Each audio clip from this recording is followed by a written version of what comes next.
Assalamu alaikum wa rahmatullahi ta'ala wa barakatuh. Que la paix et la bénédiction de Dieu soient sur Mohammed sallallahu alayhi wa sallam.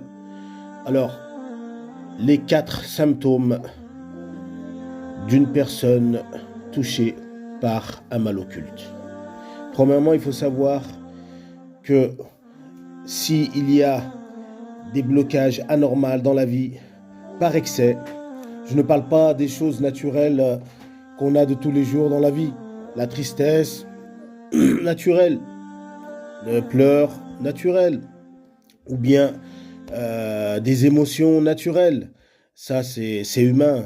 Subhanallah, on va pas parler de ça. Mais on va parler de quelque chose qui est vraiment dans l'extravagance, vraiment qui est dans l'excès.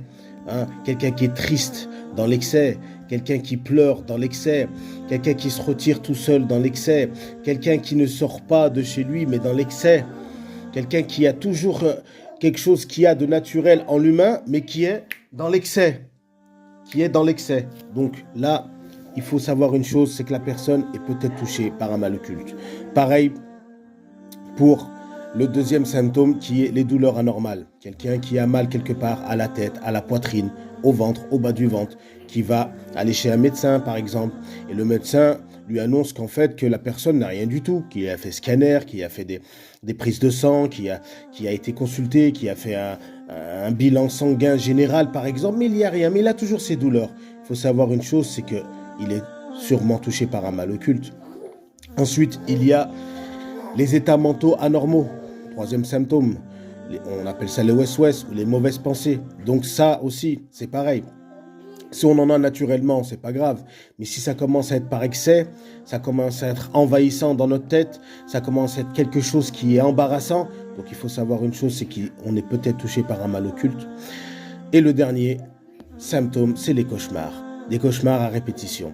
À chaque fois, on voit les mêmes choses. À chaque fois, en général, c'est toujours la peur.